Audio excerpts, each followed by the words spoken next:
고려왕 조실록 제4대 광종. 자는 일화, 휘는 소시오는 대성이다. 태조 왕건의 넷째 아들이고 제3대 왕 정종의 친동생이다. 비는 태조의 딸 대목 황태후 황보씨이다. 정종의 선의를 받아 즉위한 뒤에 그 영명한 바탕으로 많은 치적을 쌓았다. 먼저 권오강족의 세력을 억제하기 위하여 훈신장상, 심지어 골육지친에 이르기까지 무자비한 숙청을 단행하였으며 노비한 검법을 만들어 노주 노비 간의 분쟁을 재판하여 많은 노비를 풀어주었다. 958년에는 중국에서 고려로 귀화한 쌍기의 건의를 받아들여 고려에서는 처음으로 과거제도를 실시하여 인재를 등용하였다. 또한 백관의 복제를 제정했으며 수도 개경을 황도로 개칭하고 서경, 즉 평양을 서도라고 하였다. 한편 불교를 독신하였으며 국방에 유의하여 동북계 서북계에 많은 성을 쌓았다. 서북계에는 장청 위화 무주 안삭 스폴 송성 낙릉 운주 신도 안용 등 주로 평남 북지방에 축성하였고 동북계에는 장평 박평 고주 화주 등 주로 지금의 함남 지방에 축성하였다. 만년에는 참소를 혹신하여 죄 없는 사람을 많이 죽였다. 능오는 헐능이다. 광종의 등극과 고려 왕조의 새로운 기틀. 태조 왕건이 사만을 통일한 이후 지방 호족과의 혼인을 결속의 수단으로 활용한 정책은 고려 왕조 형성에 중요한 영향을 끼쳤다. 이 혼인 관계는 국가 통합의 초기 기반을 마련했지만 동시에 왕실과 호족 간의 복잡한 권력 관계를 만들었다. 호족들은 왕실과의 혼인을 통해 자신의 세력을 강화했고 결과적으로 이는 왕실 내부에서 끊이지 않는 왕위 계승 분쟁의 단초가 되었다. 해종과 정종 시기를 거쳐 광종이 왕위에 오르기까지 약 7년간 2,000명 이상의 사람들이 희생되었다는 기록은 고려 초기 정치의 격렬한 혼란을 보여준다. 그러나 이러한 피비린내 나는 분쟁은 광종대에 이르러 종식되었다. 광종은 최후의 승리자로서 고려 왕조의 기반을 안정시키고 강력한 왕권을 구축하는 데 모든 역량을 집중할 수 있었다. 광종은 강한 집념과 치밀한 성격의 소유자였다. 그는 목표를 달성하기 위해 단호하게 결단을 내릴 줄 알았으며 작은 희생을 감수해서라도 더 큰 것을 이루는 데 주저하지 않았다. 그러나 그의 즉위 전후로는 여전히 권력 기반을 둘러싼 갈등과 대립이 지속되었다. 정종은 왕식념과 서경파의 지지를 받았고 광종은 박수경과 첫 번째 부인 대모광후 황보씨의 황주 세력으로부터 지지를 얻었다. 이러한 대립 구도는 형제 간의 관계를 복잡하게 만들었다. 특히 정종이 서경 천도를 강력히 추진하면서 형제 간의 갈등은 더욱 심화되었다. 서경 천도는 정종이 자신의 세력을 강화하고자 선택한 중요한 정치적 전략이었다. 그러나 천도 과정에서 막대한 인력과 물자가 소모되었고 이는 백성들에게 과도한 부담을 안겨주었다. 이로 인해 개경파와 서경파 간의 대립이 격화되었고 백성들의 원성 또한 높아졌다. 광종은 정종의 서경 천도 시도가 실패로 돌아가는 것을 목격한 후 자신의 통치에서 급격한 변화를 지향하며 민심 수습에 집중했다. 정종이 왕위를 양위하고 얼마 지나지 않아 세상을 떠나면서 광종이 왕위에 올랐지만 정종의 자발적 퇴위와 죽음의 과정은 여전히 의문으로 남아있다. 사료에는 왕위를 은밀히 양도했다고 기록되어 있으나 광종이 집권 후 보여준 숙청 행적을 고려할 때 정종의 죽음은 정치적 음모와 얽혀있을 가능성이 있다. 광종은 즉위 후 한동안 관망하며 급격한 정책 추진을 피하고 안정을 우선시했다. 그는 해종과 정종 시기에 반복되었던 과도한 권력 다툼과 지방 호족들의 위협을 명확히 인지하고 있었기에 무리한 정책보다는 내외의 안정 기반을 다지는 데 집중했다. 특히 그는 천도와 같은 논란을 일으킬 수 있는 정책을 피하고 강력한 왕권을 구축하기 위한 준비에 전념했다. 광종의 치세 초기는 안정과 평화의 시기로 평가받는다. 당대의 지식인 최승로는 광종 집권 초 8년을 가리켜 3대 하, 은, 주의 치세와 견줄만하다고 평가하며 그의 치세를 높이 찬양했다. 이러한 평가는 광종이 민심을 수습하고 왕권을 공고히 하는 데 성공했음을 입증한다. 광종은 왕위 계승 다툼이라는 피로 얼룩진 과거를 마무리 짓고 고려 왕조의 새로운 기틀을 마련했다. 그의 치세는 고려 정치와 왕권이 안정되는 출발점이 되었으며 이후 고려는 강력한 중앙 집권화와 개혁을 통해 안정된 체제를 구축할 수 있었다. 광종의 등극과 통치는 고려의 역사에서 중대한 전환점을 제공한 시대였다. 광종의 개혁 의지와 중앙 집권적 국가 건설. 광종은 즉위 후 어느 정도 정세의 안정을 이루며 임금으로서의 지위와 위엄을 대내외적으로 확고히 하고자 노력하였다. 그는 중국과의 외교 관계를 강화하며 고려와 송나라 간의 우호적 관계를 유지하는 동시에 독자적인 연호인 광덕과 준풍을 사용하였다. 이는 고려가 중국에 종속된 국가가 아닌 자주적인 독립국가임을 분명히 밝히고 임금으로서의 권위를 내외에 과시하려는 의도였다. 이러한 행보는 외교적 관점에서 고려의 위상을 드높이는 데 기여하였다. 광종은 재위 7년에 이르러 마침내 그가 오랫동안 준비해온 개혁의 첫발을 내디뎠다. 즉위 초부터 개혁 정치를 구상하며 밑그림을 그려온 그는 7년 동안 정치적 기반을 다지는 한편 신중하게 개혁안을 다듬어 나갔다. 당시 고려는 태생적으로 지방 호족 세력과 왕족 간의 갈등이 혼재한 상태였고 이를 방치하는 동안 왕권을 안정시키는 데 대부분의 에너지를 소모해야 했다. 하지만 광종은 내부 정비를 통해 마침내 개혁을 실행할 수 있는 적기를 맞이하였다. 광종은 중앙 집권적 왕권 중심 국가를 건설하겠다는 확고한 비전을 가지고 있었다. 그러나 이를 실현하기 위해서는 개국 공신과 지방 호족들이 가진 막강한 영향력을 제어해야만 했다. 태조 왕건이 삼한 통일 당시 지방 호족들의 힘을 빌려 국가를 세운 만큼 이들의 세력은 고려 초기 정치 구조에서 절대적인 위치를 차지하고 있었다. 하지만 이들의 권력은 중앙 집권적 국가 체제를 수립하려는 광종에게는 매우 큰 걸림돌로 작용하였다. 당시 고려의 정계는 개국 공신들, 그들의 후손, 혹은 지방 호족 세력들이 주요 관직을 차지하고 있었으며 이는 왕권 강화를 추진하려는 광종에게 있어 엄청난 제약이었다. 광종은 이를 극복하기 위해 지방 세력의 힘을 약화시키고 새로운 질서를 세울 필요성을 느꼈다. 그는 이렇게 속으로 탄식하였다. 아, 사람이 문제로다. 개혁을 위한 핵심 동력을 찾지 못한 그는 깊은 고민에 빠졌고 주변을 둘러보아도 그의 비전을 이해하고 실현할 신안은 찾아보기 어려웠다. 광종은 자신이 구상한 개혁을 실현하기 위해서는 새로운 세력이 필요하다는 것을 깨달았다. 기존의 개국 공신과 지방 호족의 세력을 꺾는 일이 필수적이었으나 그들의 기반은 이미 너무나 강력하고 안정적이었다. 통일 국가를 이루는 데 필요한 동력으로 작용했던 호족들의 힘은 이제 중앙 집권적 국가 건설의 장애물이 된 것이다. 광종과 쌍기 그리고 노비안 건법으로 이룬 개혁의 서막. 956년 고려의 임금 광종은 마땅한 인재를 찾지 못해 깊은 고심에 빠져 있었다. 자신의 개혁을 실현하려면 강력한 지지와 함께 새로운 정치적 비전과 능력을 갖춘 인물이 필요했으나 당시 정계는 개국 공신들과 지방 호족들로 가득 차 있었다. 이런 상황에서 광종 앞에 뜻밖의 인물이 등장했으니 그는 바로 중국 후주에서 온 유학자 쌍기였다. 쌍기는 후주의 봉책사 설문우를 따라 고려에 왔다가 병을 얻어 돌아가지 못하고 머물게 되었다. 어느 날 광종은 쌍기를 궁으로 불러 대화를 나누었고 그의 식견과 통찰력에 깊은 감명을 받았다. 광종은 즉시 쌍기가 자신이 그토록 찾아 헤매던 인재임을 확신하고 후주의 태조에게 사신을 보내 쌍기를 자신의 신하로 삼게 해달라고 요청하였다. 후주의 승낙을 받은 광종은 마침내 개혁의 동반자를 얻게 되었고 쌍기를 중심으로 나라를 개혁의 소용돌이 속으로 몰아넣기 시작하였다. 쌍기는 단순히 광종의 정책 조언자에 그치지 않았다.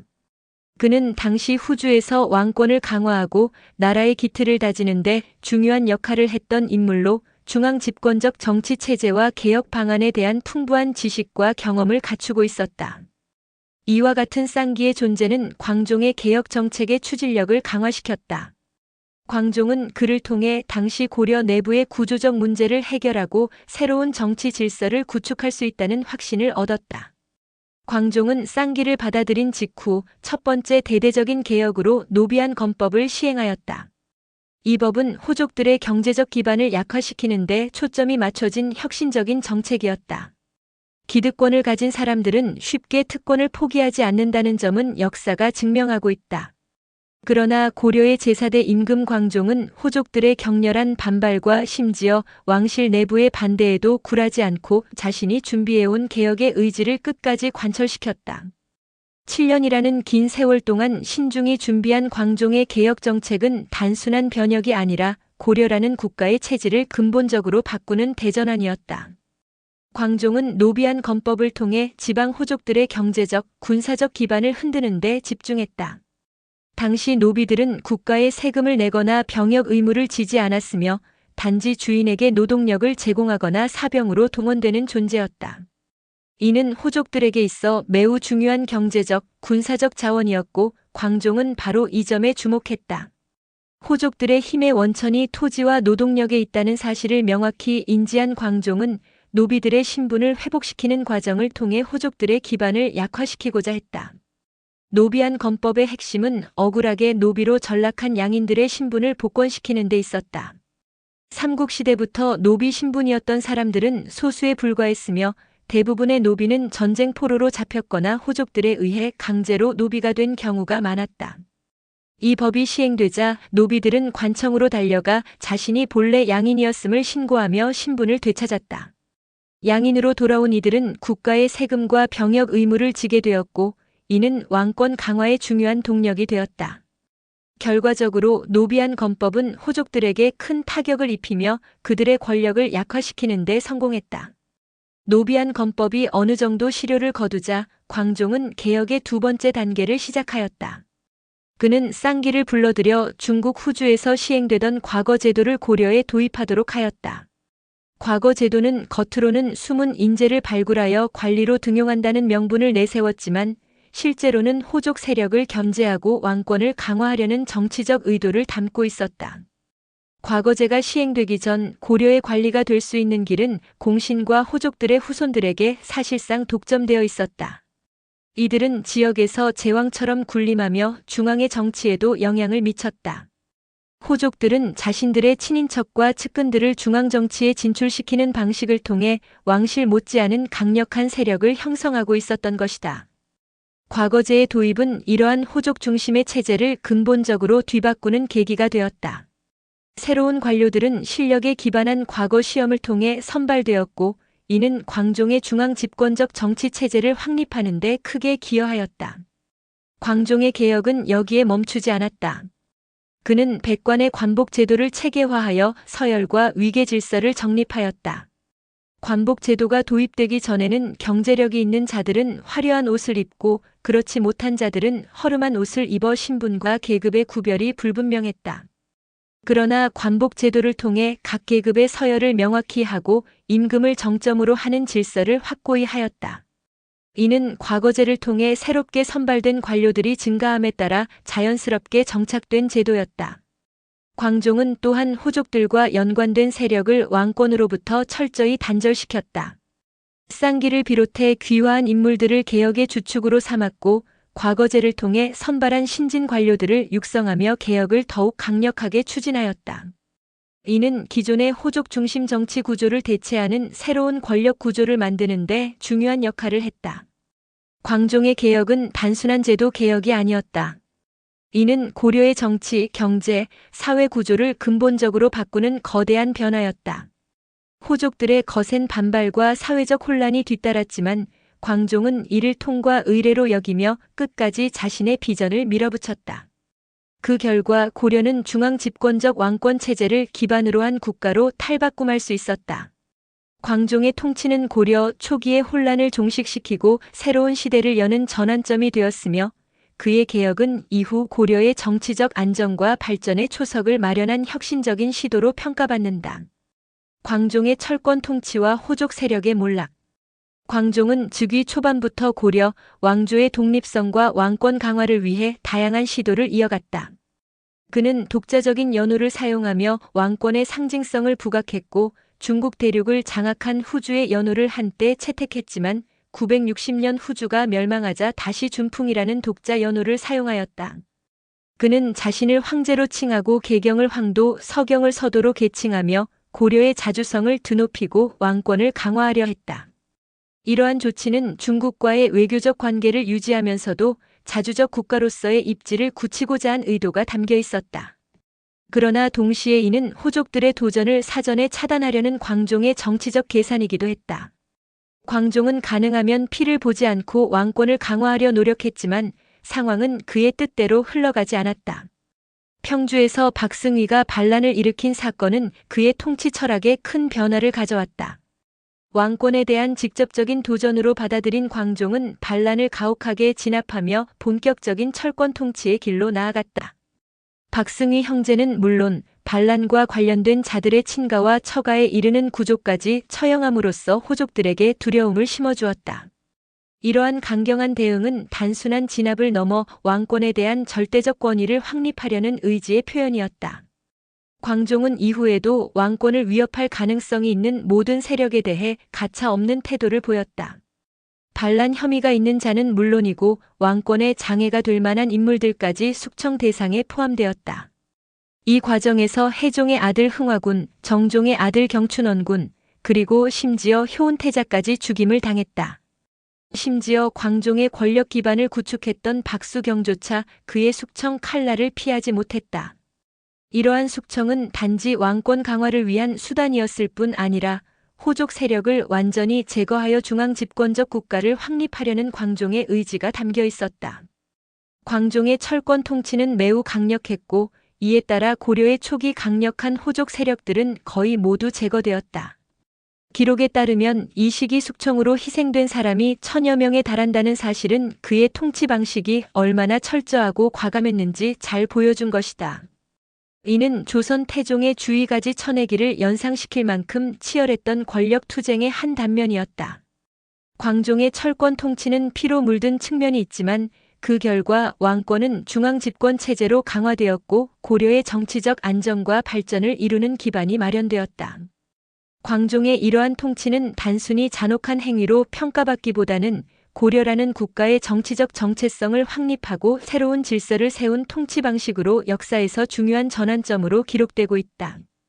그의 치세는 왕권의 절대성을 상징하며 고려 초기의 혼란을 정리하고 강력한 중앙 집권 국가로 나아가는 토대를 마련한 시기로 평가받는다. 외로운 왕좌 절대 왕권의 길. 광종의 철권 통치가 절정에 달했을 때 고려 안에는 왕권에 도전할 만한 세력이 거의 남아있지 않았다. 그러나 권력의 정점에 서게 된 광종조차도 의심의 굴레에서 벗어나지 못했다.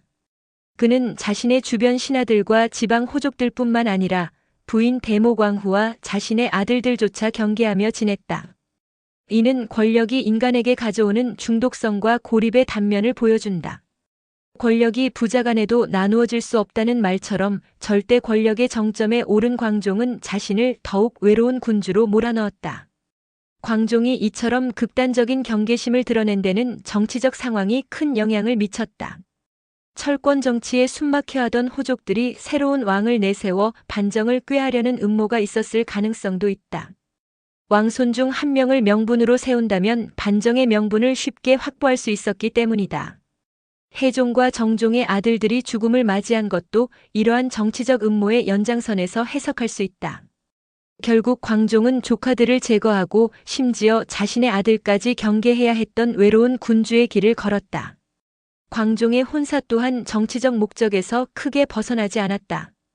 그는 2명의 부인을 두었는데 대모광후 황보씨와 경화궁부인 임씨 모두 가까운 인척이었다. 대모광후는 태조의 제사비 신정왕후 황보의 딸로 황주 호족가의 외손녀였으며 경화궁부인은 왕규와 연관된 인물이자 정치적 평화를 위해 해종에 의해 광종에게 시집보낸 여인이었다. 당시 왕가의 혼인은 정치적 이유로 인척 간의 결합이 흔하게 이루어졌다. 신라에서부터 이어진 근친결혼 관행은 고려 초기에도 지속되었으며 이러한 전통은 중국 원나라의 압력으로 충렬왕 때 공식적으로 금지되었지만 조선시대에 이르러서야 완전히 사라졌다. 고려 초기에는 성씨 체계 또한 현대와는 크게 달랐다. 성씨는 고정된 가족 표식이라기보다는 사회적 지위와 정치적 이해관계에 따라 변화하거나 부여되는 요소였다. 부친이나 모친의 성을 따르는 선택은 자유로웠으며 강력한 가문의 영향력 아래 자식이 모친의 성을 쓰는 경우도 있었다. 이러한 성씨 체계의 유동성은 당시 사회 구조의 복잡성을 단적으로 보여준다. 광종은 철권 통치를 통해 강력한 왕권을 구축했지만 그로 인해 강팍해진 백성들의 마음을 어루만질 필요도 느꼈다. 그는 불교를 적극 장려하며 백성들의 정신적 통합을 도모했다. 불교는 고려 초기 사회에서 중요한 종교적, 사상적 기반을 형성했으며 광종은 이를 활용해 백성들의 지지를 얻고자 했다. 대외적으로는 거란과 여진 사이에서 균형을 맞추며 고려의 위상을 드높이고 국경을 동북방면과 서북방면으로 넓혔다. 그의 외교적 조치는 자주적인 왕국으로서 고려의 위상을 확립하는 데 중요한 역할을 했다. 역사는 광종에 대한 찬사와 비판을 동시에 기록하고 있다. 그는 호족들의 권력을 적절히 수용하며 끌어가던 기존의 정치 체제를 과감히 탈피해 중앙 집권적 국가 체제를 수립했다. 이러한 개혁은 고려를 하나의 통치 질서를 갖춘 국가로 변모시키는데 큰 기여를 했지만 반발과 희생도 뒤따랐다. 특히 피로 점철된 철권 통치는 공포 정치를 초래하며 논란의 여지를 남겼다. 하지만 광종의 통치와 개혁은 후대의 고려가 강력한 중앙 권력을 바탕으로 안정된 사회를 구축할 수 있는 기틀을 마련했다. 광종은 당시의 구조적 모순을 인식하고 이를 새롭게 정의된 통치 질서를 통해 극복하고자 했다.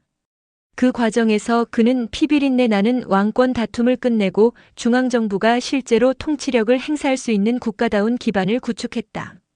후대의 평가가 엇갈리는 것은 그의 개혁이 그만큼 강렬하고 광범위했음을 의미한다. 강력한 개혁 군주로서 광종은 고려 왕조 역사에 영원히 기억될 이름으로 남아있다. 광종의 죽음과 그의 평가. 광종은 고려 제4대 왕으로 재위 26년간 강력한 개혁과 철권 통치를 통해 중앙 집권적 왕권을 확립하며 고려의 정치적 기반을 다진 군주였다. 그러나 그의 통치 방식은 찬사와 비판을 동시에 받았다. 고려사는 광종의 사망과 그의 생애를 다음과 같이 기록하고 있다. 올해 26년 975년 여름 5월에 왕이 병들어 가보일에 정침에서 죽었다.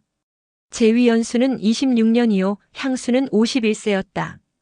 왕이 즉위 초에는 신하들을 예절로 대우하고 정사 처리에 밝았으며 빈궁한 사람들을 구제하고 선비를 중히 여기며 밤낮으로 근면하여 정치가 잘 될 듯하더니 중년 이후에는 참소를 듣고 사람 죽이기를 좋아하였으며 불법을 혹심하게 믿었고 사치에 제한이 없었다. 이 기록은 광종의 초반 치세와 중후반 치세의 상반된 모습을 정확히 묘사한 것으로 평가받고 있다.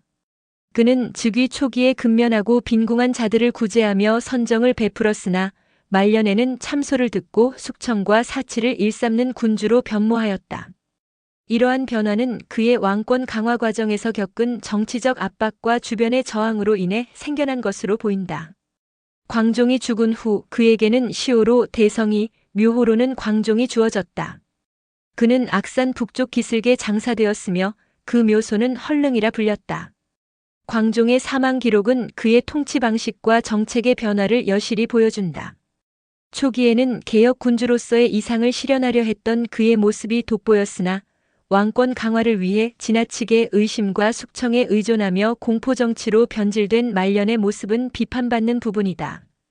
그러나 이러한 양면성은 그의 치세가 고려의 중앙 집권적 정치 체제를 확립한 시기로 평가받는 이유이기도 한 것이다. 광종이 추진했던 노비안 검법, 과거제, 백관의 관복제도 등은 모두 호족 중심의 권력 구조를 타파하고 중앙정부의 통치력을 강화하기 위한 조치였다. 이러한 개혁은 고려가 지방 호족의 영향에서 벗어나 하나의 통일된 국가로 나아가는 데 초석이 되었다. 그는 비록 논란의 중심에 서 있었지만 왕권 강화를 위한 그의 노력은 이후 고려가 안정적 정치 체제를 유지할 수 있는 기반을 마련했다. 광종의 생애와 그의 통치는 현대의 관점에서도 중요한 시사점을 제공한다. 중앙 집권적 국가 체제를 수립하기 위해 추진된 개혁은 국가적 안정을 가져오는데 성공했지만 그 과정에서 수많은 희생이 뒤따랐다는 점에서 권력의 속성과 개혁의 대가에 대해 생각해 볼 여지를 남긴다. 결국 광종은 고려를 왕이 통치하는 국가로 변모시키며 새로운 역사의 장을 연 군주로 기억되고 있다. 그의 치세는 고려사의 중요한 전환점으로 남아있다.